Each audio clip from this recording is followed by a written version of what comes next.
continued viewership. Before we begin, tell us, where in the world are you watching from? We love knowing our global reach. Now, let's dive into today's story. Chapter 1, Broken Glass. August Wilson never considered himself lucky until he met Vanessa. The successful architectural firm he built from scratch had consumed his 20s, leaving little room for personal relationships. Then Vanessa Hayes walked into his office, a potential client seeking designs for her new art gallery, and everything changed. Her amber eyes, framed by chestnut hair, captivated him. Her wit and intelligence sealed his fate. Their courtship was swift, passionate. Within a year, they were married, and 9 months later welcomed their daughter, Lily. For 12 years, August believed he had everything: a thriving business, a beautiful wife who had given up her gallery aspirations to raise their family, and Lily, now a perceptive 12-year-old who shared his analytical mind. Then came the crash. August was returning from a business trip when his phone rang. The hospital.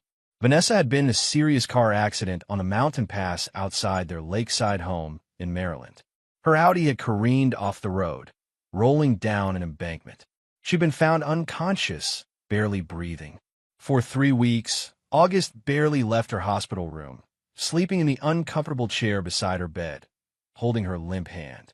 Lily would visit after school, sitting quietly, doing homework, watching her mother's still form. The doctors were cautiously optimistic. Brain activity was present, vital signs stable. But Vanessa remained unresponsive, locked in what they called a persistent vegetative state. Dr. Bennett, the neurologist, had been honest with August. Some patients wake up after days, others after years. Some never do. All we can do is wait. So August waited, running his business remotely, caring for Lily, and visiting Vanessa religiously. Their spacious lake house, once filled with laughter and dinner parties, fell silent.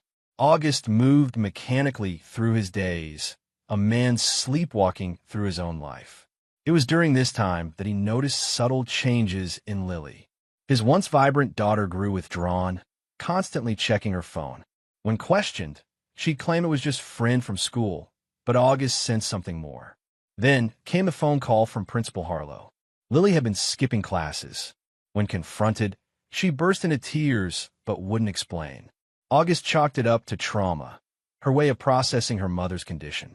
He arranged for therapy and tried to be more present despite his own grief. One morning, August was reviewing designs in Vanessa's hospital room when Nurse Dominic entered. "There's been some unusual brain activity overnight," he said, studying the monitors. "It could be nothing, but it might indicate increasing awareness." Hope bloomed in August's chest. That evening, he brought Lily to visit. As August stepped out briefly to speak with Dr. Bennett, something happened in the room he would later replay in his mind countless times.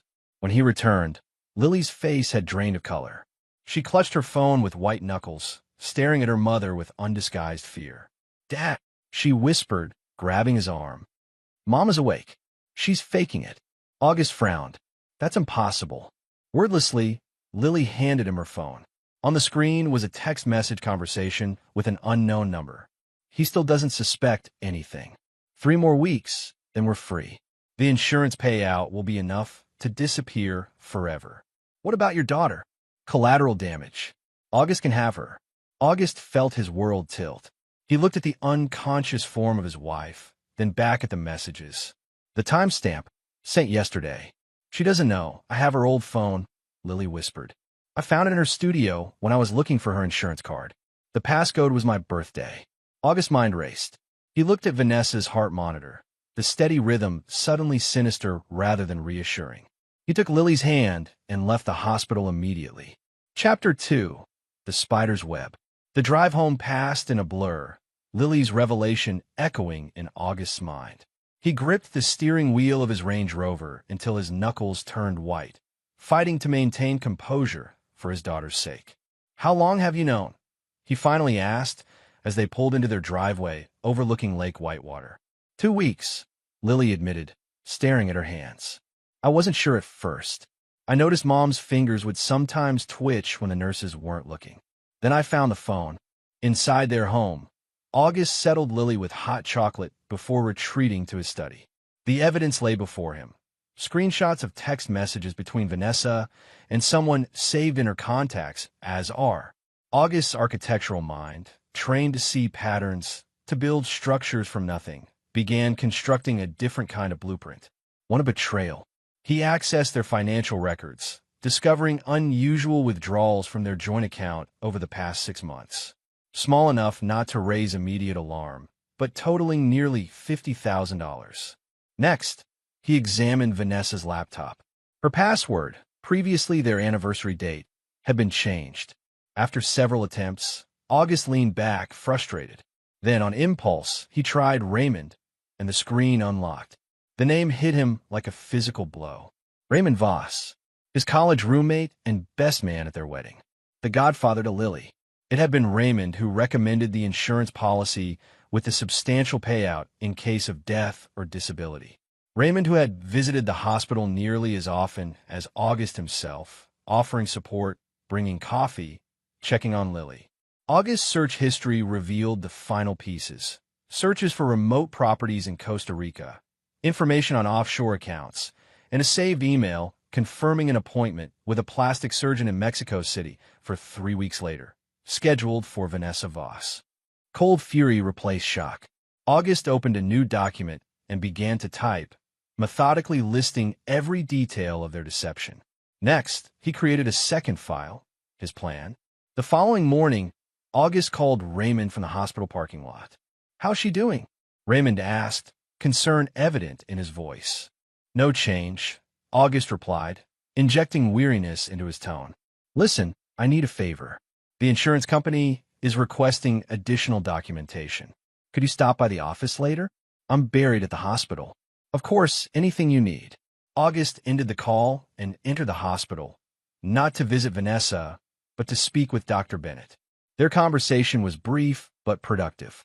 Afterward, he spoke with the hospital's security chief, an ex-military man named Floyd Gresham, who had once hired August's firm to design his cabin.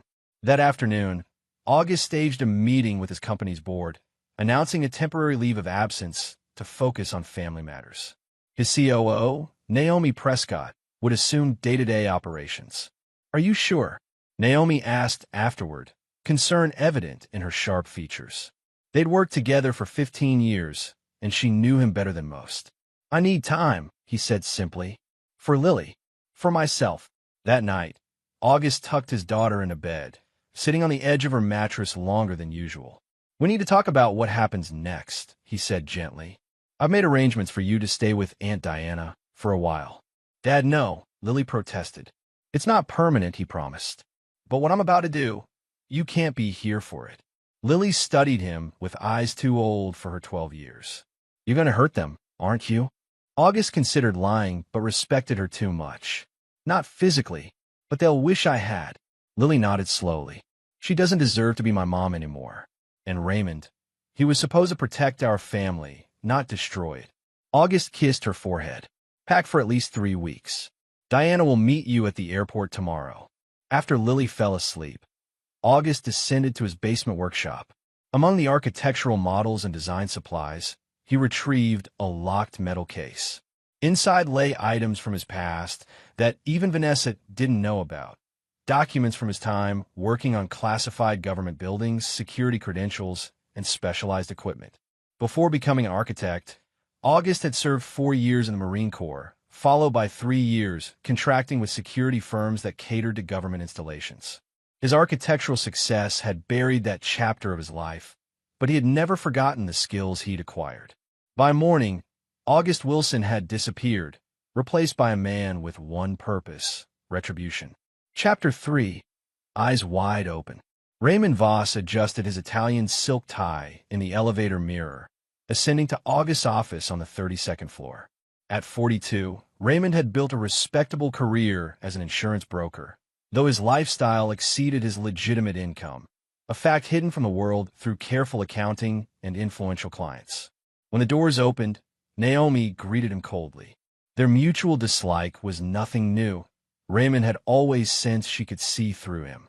"He's waiting for you," she said, leading him to August's corner office overlooking Baltimore Harbor. August sat behind his desk, uncharacteristically disheveled. "Thanks for coming," he said, voice hoarse. "The papers are here." He pushed a folder across the polished mahogany desk. Raymond scanned the documents, standard insurance forms requiring a counter signature from the policy agent. As he signed, August poured 2 glasses of scotch, sliding one toward his friend. "To better days," August toasted. Raymond's phone buzzed. He glanced down at a text. "Nurse left. Come now." He quickly pocketed the device. "Everything okay?" August asked. "Client emergency," Raymond replied. "Listen, I need to run, but I'll visit Vanessa tonight." "Actually," August said, "I'm having her moved to a private facility in Delaware. The neurologist thinks a specialized treatment might help." Raymond's heart rate accelerated. I didn't realize. Which facility?" "I'll text you the details," August promised. "They're starting her on experimental treatments tomorrow." After Raymond departed, August remained motionless, replaying the flash of panic in the other man's eyes. In the adjacent room, Floyd Gresham removed his headphones. "Got it all," the security chief confirmed, patting the recording equipment. "And you were right. He's heading to the hospital now." "And the tracker?" "Active. Planted it when I shook his hand." August nodded. "Let's go."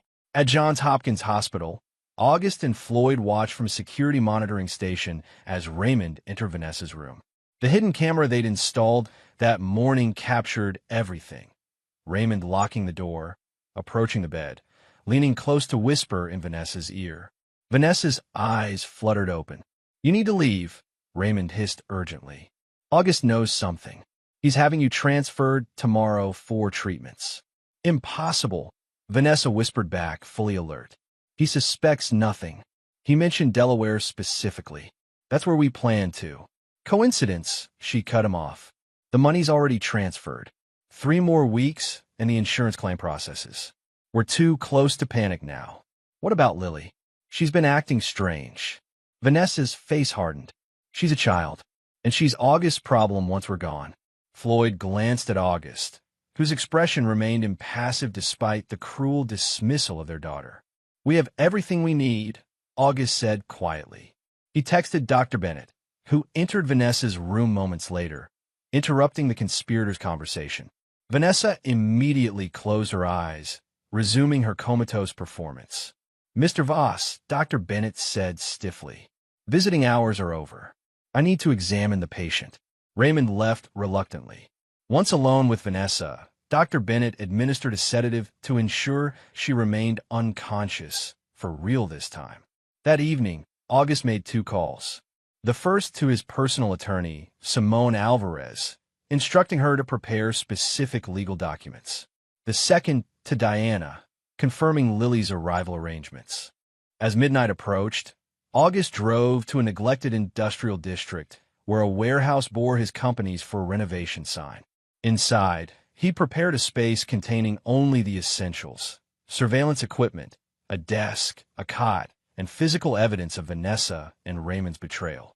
On the wall hung architectural blueprints, not for buildings, but for the systematic dismantling of 2 lives. "You always told me patience was an architect's greatest virtue," August said to the empty room. "Let's see how patient you are, my love." The first phase of his plan was complete. Vanessa and Raymond believed their scheme was intact, unaware that August had already begun constructing their downfall, brick by carefully laid brick. Chapter 4. Foundations of Fear. 3 days after Lily's departure to Diana's home in Seattle, August's plan accelerated. Vanessa remained in the hospital, now under genuine sedation and constant monitoring by staff loyal to Dr. Bennett. The neurologist had been horrified by August's evidence and agreed to keep Vanessa's true condition confidential while August implemented his strategy. "Legally, I'm on thin ice," Dr. Bennett had admitted. "But what they plan to do to you and your daughter, I couldn't live with myself if I did nothing." Meanwhile, Raymond continued his routine, unaware of the surveillance tracking his every move. August monitored him from the warehouse, logging his patterns. Morning coffee at the same cafe, midday client meetings, evening visits to an upscale apartment building in the Arts District. On the 4th day, August made his first move. He sent an anonymous envelope to Raymond's office containing copies of his text messages with Vanessa. The accompanying note read simply, "Someone knows." That same afternoon, August called Raymond.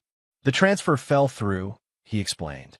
"The facility says Vanessa's condition doesn't meet their acceptance criteria." "That's unfortunate," Raymond replied, voice tight. "How are you holding up?" "Managing," August said. "Actually, would you check on the house tomorrow?" "The alarm system triggered. Probably just a power fluctuation, but I can't leave the hospital." Of course.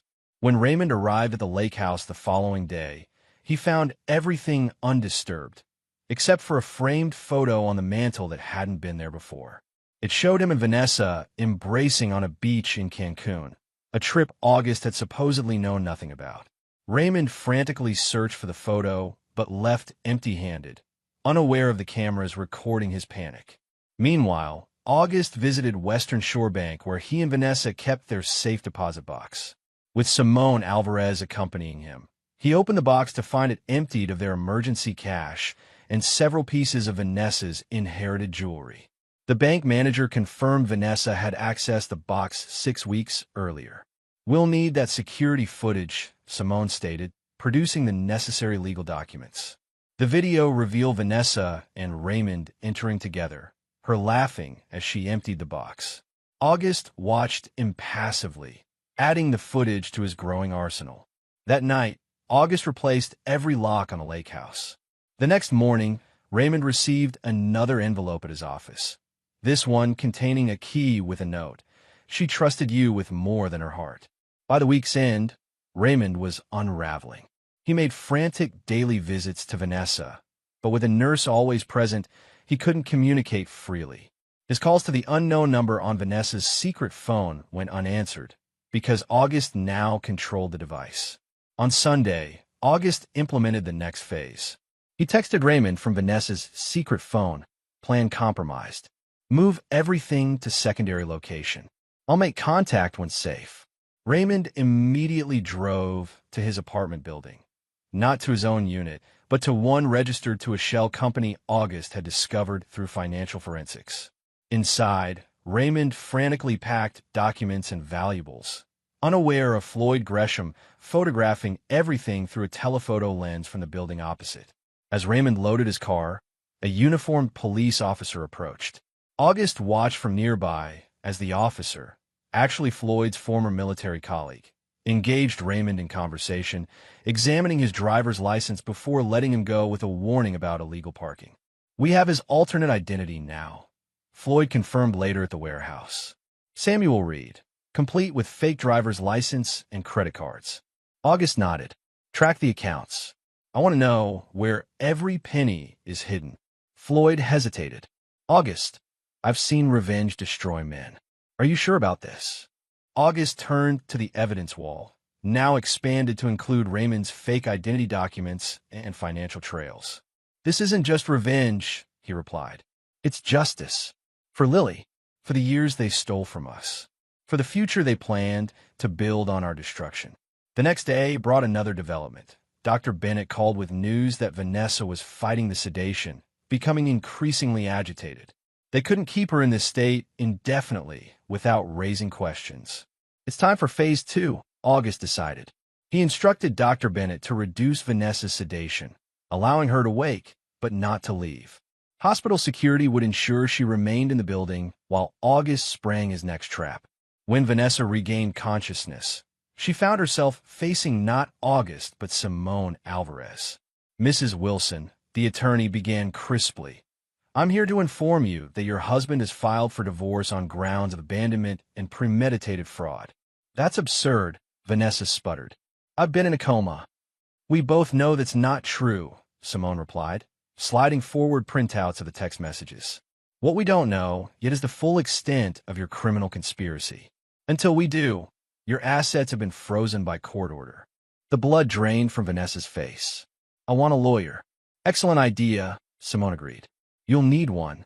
As Simone departed, she nodded to August waiting down the hall. "She's rattled," the attorney confirmed. "Expect a call to Raymond within the hour." August returned to his surveillance post, watching as Vanessa frantically called Raymond. Their conversation, recorded through both the hospital room microphones and Raymond's tapped phone, confirmed everything. He knows, Vanessa hissed. Not everything, but enough. We need to accelerate. The accounts are locked, Raymond responded.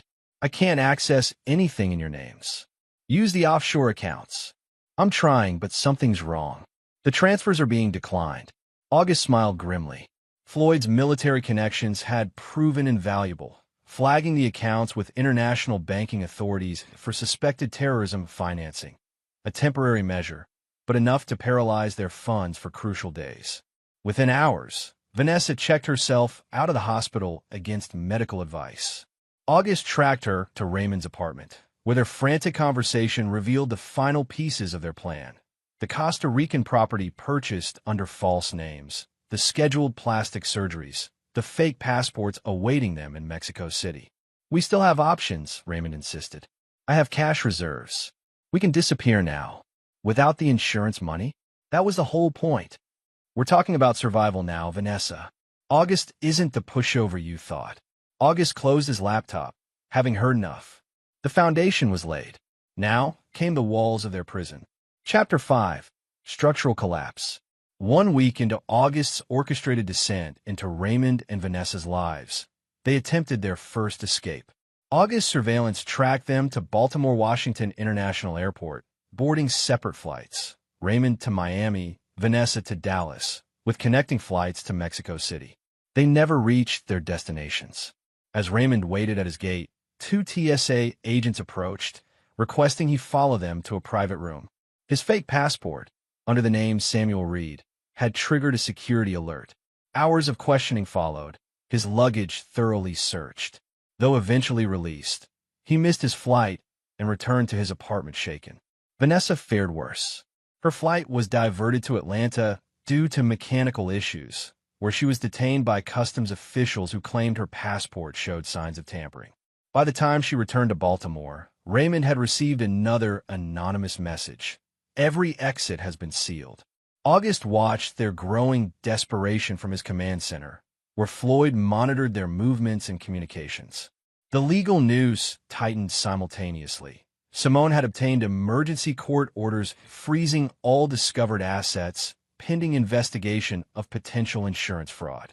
They're running out of options, Floyd noted, reviewing surveillance footage of Raymond withdrawing cash from an ATM, his fourth that day, staying under the daily limit. That's the point, Auguste replied. When you corner an animal, it reveals its true nature. That evening, Auguste received a call from a number he didn't recognize. He activated the recording equipment before answering. August, Vanessa's voice, once beloved, now sent ice through his veins. We need to talk. About your miraculous recovery, he replied coldly. Or about your plans with Raymond? A pause. So you know, everything. I doubt that, she said, regaining confidence. Let's meet. Just us. We were married for 12 years. Don't I deserve a chance to explain? August considered his next move carefully. The boathouse. Tomorrow. Noon. After ending the call, Floyd looked concerned. It could be a trap. Undoubtedly, August agreed. But not for me. The following day, August arrived at the lakeside boathouse 30 minutes early, having already prepared the space. Hidden cameras and microphones had been installed, recording devices activated. He waited in the small structure where he and Vanessa had once spent summer afternoons, where Lily had learned to swim. Vanessa arrived precisely at noon, alone. She'd taken care with her appearance. Hairstyled, makeup applied, dressed in an outfit August had once complimented. The performance wasn't for his benefit. It was habitual manipulation. Thank you for coming, she began, sitting across from him at the small table. I know how this must look. Do you? August remained expressionless. Enlighten me. Raymond and I. She hesitated. It wasn't planned. It just happened. Like the fake coma? Like the insurance fraud? Like abandoning our daughter? Vanessa's mask slipped momentarily before she recovered. I never meant to hurt Lily. Yet you called her collateral damage. Her eyes widened slightly. Confirmation she recognized her own words. What do you want, August? She asked finally. Money? Is that why you've frozen everything? I want to understand, he replied. When did I lose you? Or was it all a lie from the beginning? The question seemed to catch her off guard. For a moment, genuine emotion crossed her face. The first years were real, she admitted. But you were always working, always building your precious firm. I became another piece of furniture in your perfect house. And Raymond, he saw me, she said simply. He made time for me. August nodded slowly. And the accident? The coma? An opportunity, she replied, cold calculation returning to her eyes. Insurance pays triple for permanent disability. With your power of attorney, I could authorize transfers without suspicion. Eventually, you'd give up hope, move on. Clean, simple. Except for Lily. Vanessa shrugged. You're the better parent anyway. The casual cruelty stunned even August, who thought himself prepared for anything. What now, she asked. You turn us in? Scandal, public humiliation, dragging Lily through it all? Or we make a deal? August leaned forward. What kind of deal?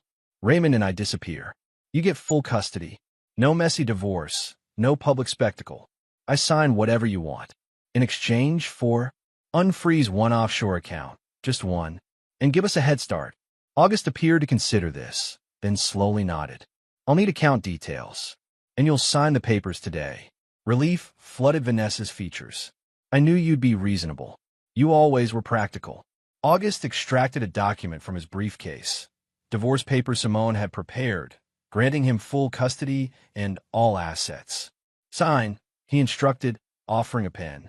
Then we'll discuss the account. Vanessa's signature flowed across the paper without hesitation. August folded the document carefully into his briefcase. The account information, she prompted. There's one more thing, August said, removing a second document. A confession. Vanessa's smile vanished. Absolutely not. It's insurance, he explained. If you ever contact Lily or attempt to challenge the divorce, this goes to the police. Her eyes narrowed. You're bluffing. You never put Lily through that publicity. Sign it, and we'll never find out. Their standoff lasted nearly a minute before Vanessa snatched the pen, scrawling her name on the confession with barely concealed fury. The account, she demanded. Now, check your phone, August instructed. Her phone chimed with an email notification. She opened it, frowning at the bank statement, showing an active account in the Cayman Islands with a substantial balance. This isn't ours, she said. No, August agreed. It's new, untraceable. Your head start is promised.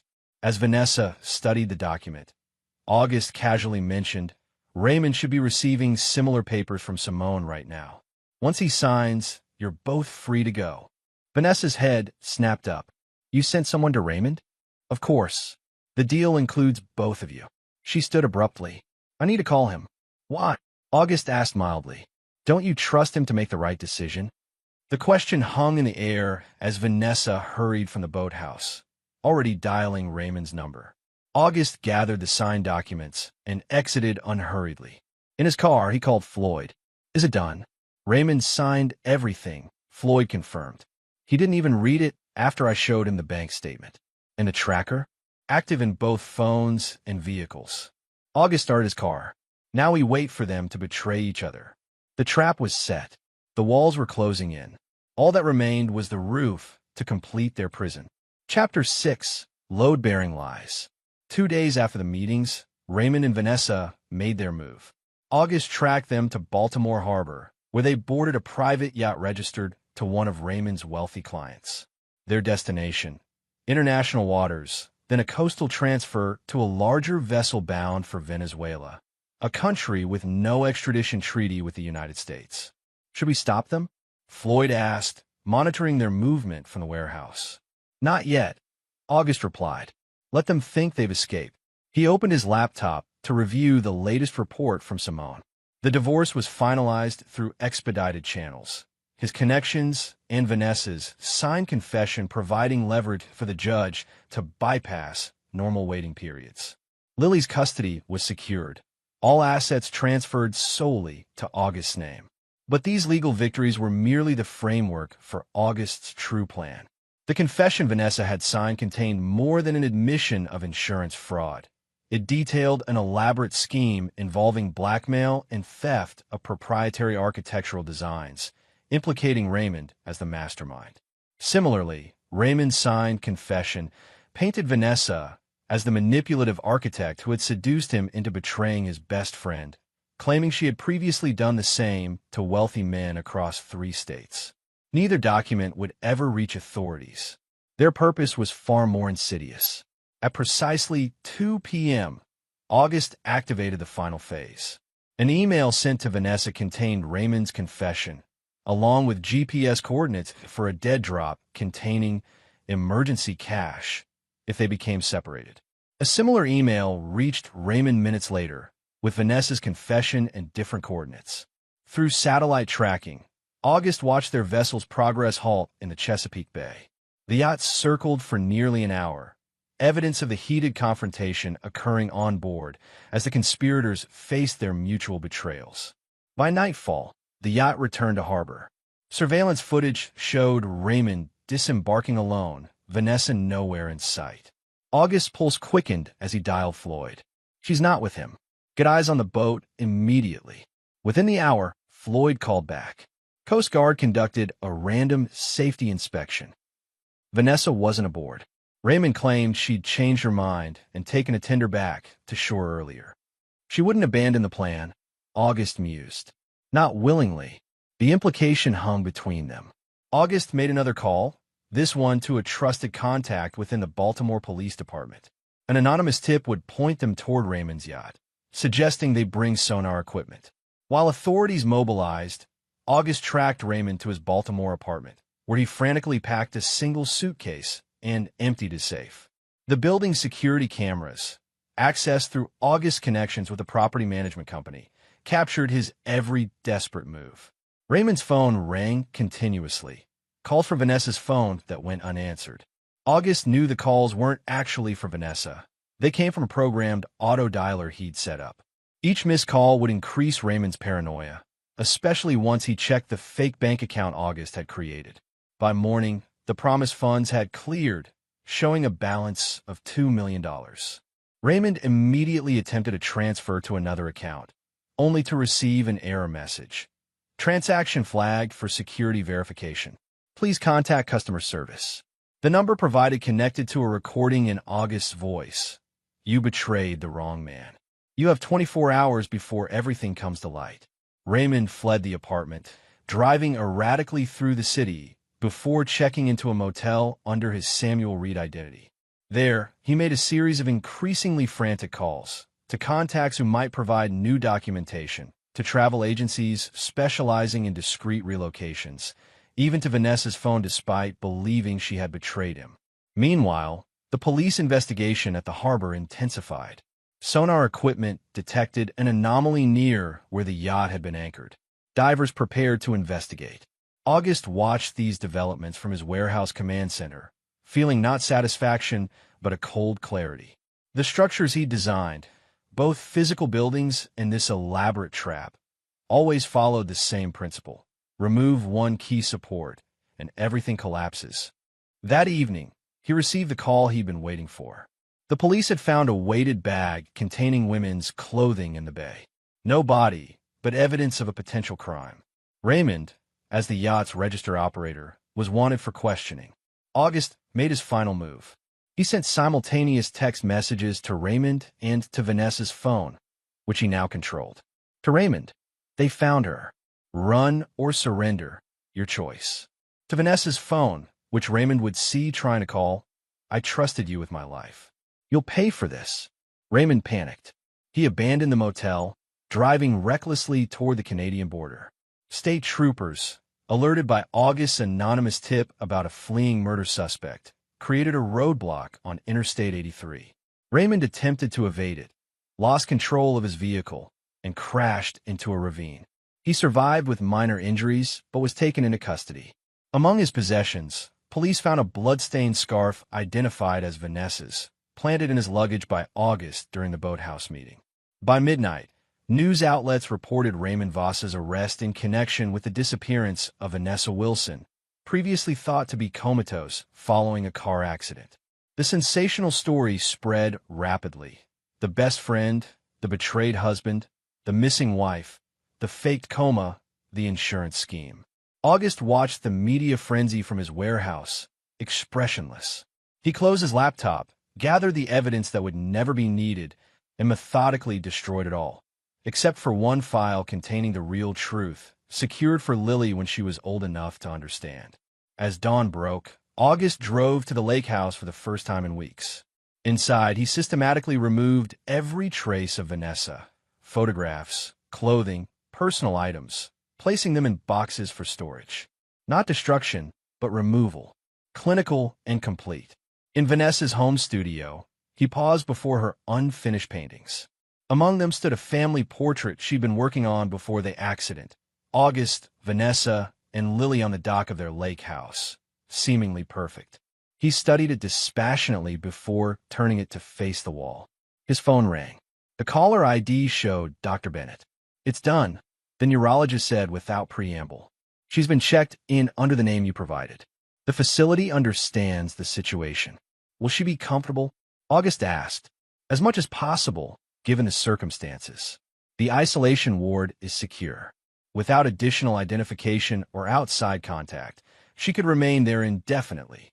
August ended the call and gazed out at the lake, where early morning mist obscured the horizon. Vanessa wasn't dead. That would have been too merciful. Instead, she was now the patient she had pretended to be, committed to a private psychiatric facility in western Pennsylvania under a Jane Doe status, courtesy of Dr. Bennett's connections. She would experience the true isolation of being trapped in her own body, surrounded by medical staff who believed her claims of being Vanessa Wilson were delusional. The ultimate irony: her fake coma had become a real prison.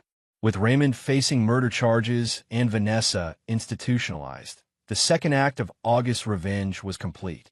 The foundation had crumbled, the walls had collapsed, and now the structure of their betrayal lay in ruins. August picked up his phone and dialed Diana's number. It was time to bring Lily home. Chapter 7. Clearing the debris. 3 months after Raymond's arrest, August sat in a sterile conference room at the Maryland State Correctional Facility. Across the table, Raymond, once his closest friend, looked diminished in his orange jumpsuit. His trial for Vanessa's murder was scheduled to begin in 6 weeks. "I didn't kill her," Raymond insisted, desperation evident in his hollow eyes. "You have to believe me, like I believed you with everything else." August replied evenly. "My business, my marriage, my daughter's well-being, I deserve whatever happens to me for that," Raymond admitted. "But I didn't hurt Vanessa. We argued on the boat, yes, but she was alive when I last saw her." August studied him impassively. "The evidence suggests otherwise." "Evidence can be manipulated," Raymond countered. "You know that better than anyone." A subtle acknowledgement passed between them, unspoken recognition that August had orchestrated this downfall with architect's precision. "Why are you here?" Raymond finally asked. August slid a document across the table. "A confession, the real one this time. Sign it, and I'll ensure you serve your sentence in minimum security." Raymond scanned the pages. "This admits everything: the affair, the insurance fraud, the plan to disappear, but not murder. Because you didn't commit that particular crime," August confirmed. "Not technically." Understanding dawned in Raymond's eyes. "She's alive. This isn't mercy," August clarified. "Sign the confession, serve 15 years for fraud and conspiracy, and walk away with your life. Refuse, and the murder evidence becomes more convincing. And Vanessa is experiencing the consequences of her choices," August replied. "As we all must." Raymond signed without further hesitation. Outside the prison, August met with Simone, who took possession of the confession. "This closes the financial case," she confirmed. "The insurance fraud charges alone carry substantial penalties. And the murder investigation? Without a body, it was always circumstantial. With this confession, prosecutors will accept a plea deal for the financial crimes." She studied him carefully. "You never intended for him to be convicted of murder." "Justice, not vengeance," August replied. "Raymond will lose 15 years, approximately what he and Vanessa attempted to steal from Lily and me." As August drove home, he called Diana, who had remained in Baltimore after bringing Lily back. His sister-in-law, technically no longer family but still firmly in his corner, had been invaluable in helping Lily adjust. "How is she today?" he asked. "Better," Diana replied. "She actually laughed during our movie night. First time I've heard that in months." August felt a weight lift slightly. Lily's emotional recovery had become his primary focus. The trauma of her mother's betrayal and apparent death had left deep scars, requiring careful therapy and constant support. At home, August found Lily sitting on the dock, legs dangling above the water. He joined her silently, respecting her space while making his presence available. "Dad," she said eventually, "is it wrong that I don't miss her more?" The question cut through pretense. August considered his response carefully. "Grief isn't linear," he said, "and it's complicated when the person you're grieving isn't who you thought they were. I keep remembering good things, baking cookies, painting together. Then I remember the texts and feel sick." She looked at him directly. "Did you ever suspect?" "Before the accident?" "No," August admitted. "Your mother was skilled at concealment." "Like you?" Lily asked perceptively. August met his daughter's gaze. At 12, she possessed insight beyond her years, partly inherited, partly forged by trauma. "I've never lied to you," he said, "but there are things I haven't shared because I believe they would cause you more pain." "About Mom?" "Yes." Lily absorbed this. "Someday, I want to know everything. Not now, but someday." "When you're ready," August promised, "you'll have the whole truth." They sat in companionable silence as the sun set over the lake. August mentally reviewed his remaining tasks, finalizing Lily's trust fund, restructuring his business to allow more family time, and the quarterly check on Vanessa's continued containment. The foundation of his new life was taking shape, built not on revenge, but on protection and truth. The architect in him recognized that the strongest structures were those designed to weather future storms, not merely survive past ones. That night, August received a call from Floyd Gresham. "There's been an incident at the facility," the security chief reported. "Nothing serious, but she's becoming more insistent about her identity. Started reciting personal details about you and Lily to one of the nurses. Increase monitoring," August instructed. "If necessary, we'll arrange a transfer to the Wyoming location." "August," Floyd said hesitantly, "this can't go on forever. Eventually, someone will listen, investigate." "It won't be forever," August assured him. "Just long enough." After ending the call, August opened his safe and removed the file containing the complete truth, evidence of Vanessa's fraud, Raymond's confession, and documentation of August's methodical revenge. Someday this would belong to Lily, allowing her to decide Vanessa's ultimate fate. Until then, August would maintain the illusion that had become reality. Vanessa Wilson had disappeared, presumed dead. Her betrayal had been buried, and her husband, once blindsided by deception, had transformed into the architect of justice. Chapter 8. New Blueprints. 1 year after Vanessa's disappearance, August stood at the front of a small university lecture hall, concluding his guest presentation to architecture students. His firm had not only survived the scandal, but thrived under his renewed focus and Naomi's partnership. They'd recently won the contract for a revolutionary sustainable housing development that had garnered international attention. "Architecture isn't just about buildings," he told the students. "It's about creating spaces that withstand both physical stress and the passage of time. The true test of design is resilience." Among the audience, August noticed a woman with auburn hair observing him intently. As students gathered around him afterward with questions, she waited patiently at the periphery. When the crowd dispersed, she approached. "Powerful words about resilience," she said, from someone who's clearly tested the concept. "Professor Madeleine Rousseau," she continued, offering her hand. "I teach structural engineering here. Your housing project is remarkable. I've been using it as a case study." August shook her hand, experiencing an unexpected moment of connection. "August Wilson, thank you for the invitation to speak. Actually, that was my colleague's doing, but I insisted on attending." Her direct gaze held intelligence and something else, understanding without pity.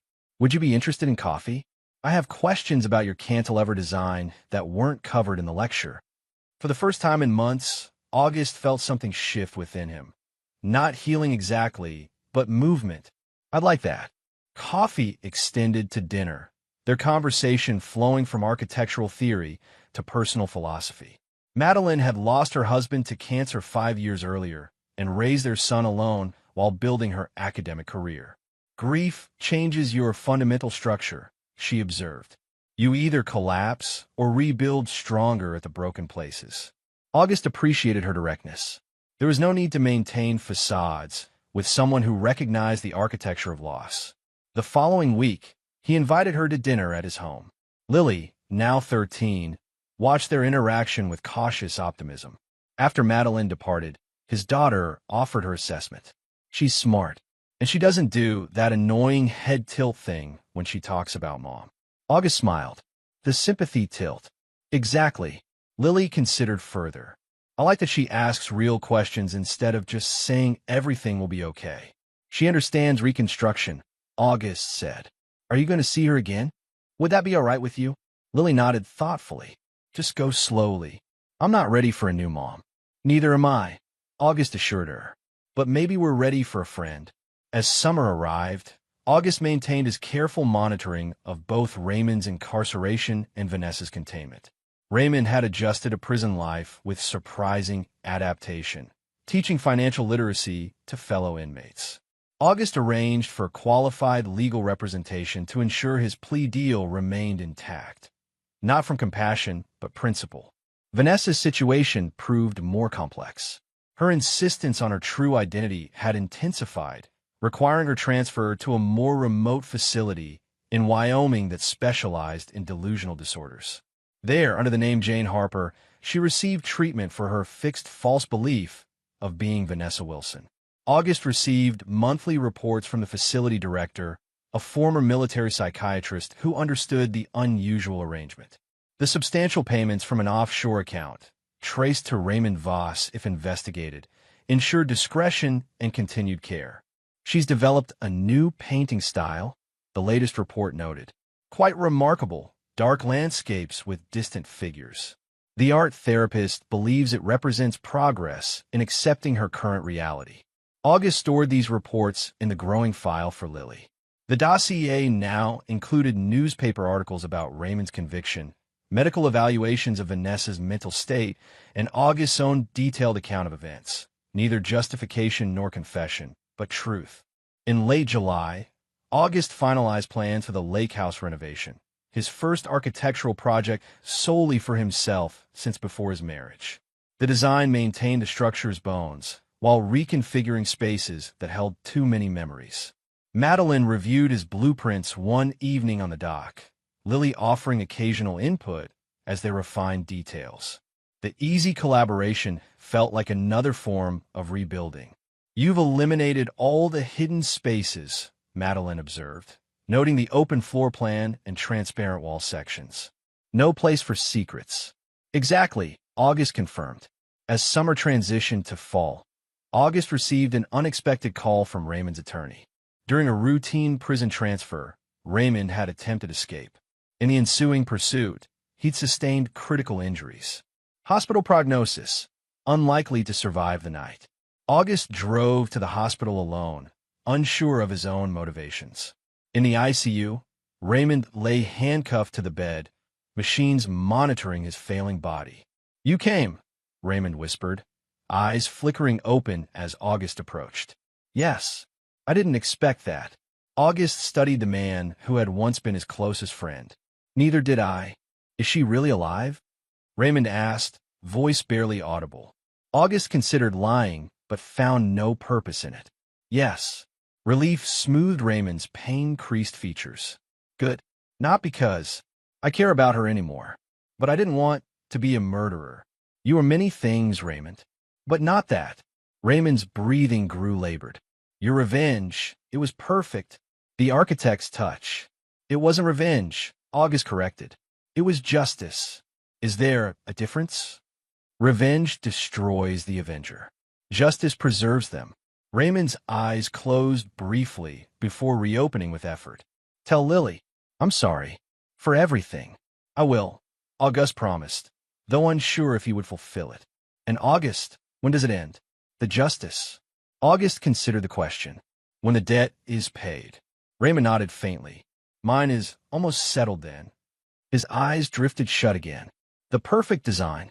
You always were the better architect. August remained until Raymond's breathing evened into unconsciousness. He left without witnessing the final moments, knowing the structure of their connection had reached its inevitable conclusion.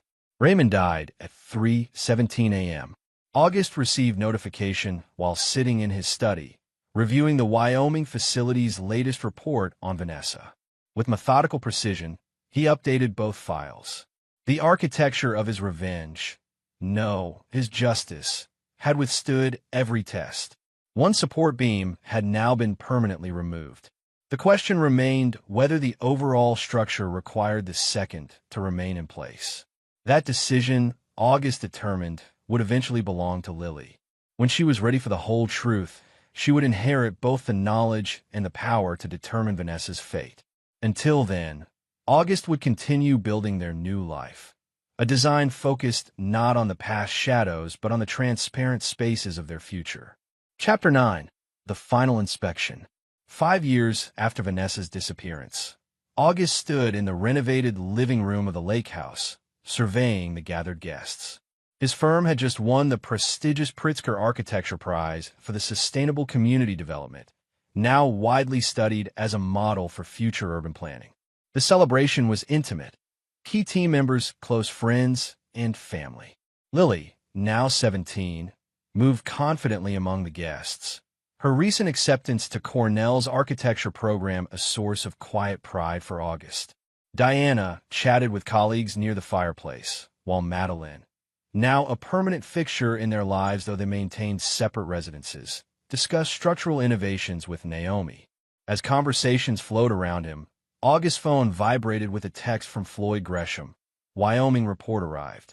Status unchanged. Call when convenient. August acknowledged the message, but didn't allow it to disturb his present. The Wyoming facility where Vanessa remained had become a distant satellite in his consciousness, monitored but no longer central. Later that evening, as guests departed, Lily joined August on the rebuilt dock extending over the lake. The structure was stronger than its predecessor, designed to withstand harsher weather while appearing deceptively delicate, much like the young woman herself. I want the file, Lily said without preamble. The one you've been keeping. About Mom. Though startled by the timing, August had anticipated this moment. You're sure? I'm leaving for college in 2 months, she replied. I need to know everything before I go, to decide what to do. August studied his daughter's profile, the determined set of her jaw reminiscent of his own. It's comprehensive and difficult. I know. I've had 5 years to prepare. They sat in silence as darkness settled over the water. Finally, August nodded. Tomorrow morning. The following day, August unlocked his office safe and removed the extensive file he'd maintained since the beginning. It contained everything. The original text messages, medical reports, surveillance transcripts, financial records, Raymond's confession, and detailed documentation of August's orchestrated justice. Most importantly, it contained the current location and status of Vanessa Wilson, now known as Jane Harper, at the Wyoming psychiatric facility where she continued to receive treatment for her delusional identity disorder. August placed the file on the table between them in Lily's personal studio, a space he'd included in the lake house renovation for her burgeoning architectural talents. Take whatever time you need, he said. I'll be in my office when you're ready to talk. Hours passed as Lily absorbed the complete truth. August waited, reviewing designs for his next project, a memorial center for victims of fraud and deception. The irony wasn't lost on him. When Lily finally appeared in his doorway, her eyes were clear despite evident tears. You never told me you visited her, she said, holding a report from 2 years earlier documenting August's sole visit to the Wyoming facility. It wasn't relevant to your decision, he replied honestly. What was she like? August considered his response carefully. Diminished, still insisting on her true identity, but her conviction had weakened. The staff reported she'd begun incorporating elements of her Jane Harper identity into her self-perception. A fractured foundation, Lily murmured, the architectural metaphor natural to them both. Yes. Lily settled into the chair across from him. Did she ask about me? She did. I told her you were thriving. Was that the truth? By then, yes. August met his daughter's searching gaze. You survived her betrayal. Then you thrived despite it. Lily nodded, processing this. The file says I have the authority to determine her status once I turn 18. That's correct. The trust one established gives you legal control over the Wyoming arrangement on your 18th birthday. You can maintain it, modify it, or terminate it entirely. And if I terminate it, she will be released. The trust includes provisions for her reintegration, modest housing, basic income, new identification documents. She could rebuild a life, though not with her former identity. Or I could leave her there indefinitely, Lily stated, testing the weight of this power. You could, August acknowledged, though I wouldn't recommend carrying that burden forever. Lily studied him with a perceptiveness that had only sharpened with age. You never intended her punishment to be permanent, did you? Despite everything she did. I intended justice, not eternal damnation, August replied. The specific duration was always meant to be your decision. Because she hurt me most of all. Because you deserved agency in the resolution. Lily fell silent, considering this. Finally, she asked, what would you do if it were solely your decision? After 5 years of reflection, August leaned back in his chair. I would release her, but with conditions. No contact with either of us. Permanent relocation at least 1,000 miles from here. Financial support contingent on continued therapy. Mercy within boundaries, Lily observed. Justice with closure, August corrected. Continuing her confinement serves no purpose beyond vengeance, which corrodes the soul of the avenger. You deserve freedom from that burden. When did you reach this conclusion? Gradually, definitely after Raymond's death. August paused. Building is more fulfilling than destroying, even when destruction is deserved. Lily gathered the file carefully. I need more time to decide. You have until your birthday. No pressure either way. As she turned to leave, she hesitated. Dad, was any of it real? Her love for us? August considered the complexity of this question, one he'd examined countless times himself. I believe the early years were genuine, he said finally, before discontent corrupted her. Some foundations are sound, but can't support what's built upon them. Like your marriage. Yes. Lily nodded, satisfied with this architectural truth, if not comforted by it. 3 months later, August helped move Lily into her Cornell dormitory. As they said goodbye, she pressed an envelope into his hand. My decision, she explained. I've had it drawn up legally, as specified in the trust documents. August didn't open it until he returned home. Inside, he found detailed instructions. Vanessa would be released on Lily's 18th birthday, with the conditions August had suggested, plus one addition, a letter Lily had written explaining her decision. I choose this not because you deserve freedom, the letter concluded, but because I deserve peace. This isn't forgiveness, it's closure. Never contact us. Never attempt to explain or apologize. Consider this mercy your final gift from the family you discarded. August placed the document in his safe, recognition settling within him. His daughter had chosen resilience over resentment, construction over destruction. The architectural principle applied to emotional recovery. 1 month later, on Lily's 18th birthday, August received confirmation that Vanessa had been released from the Wyoming facility. The detailed termination report included her final psychological evaluation, still showing persistent identity confusion, but deemed functional for supervised reintegration. She had been transported to Portland, Oregon, provided with an apartment lease, basic furnishings, and 6 months of financial support. The trust would continue minimal payments contingent on her maintaining therapy and respecting the no-contact order. Her final statement to the facility director had been recorded. Tell them I understand now. The price of betrayal. That evening, August and Lily shared a video call. She from her dormitory, he from his lake house office. It's done, he confirmed. Lily nodded. Good.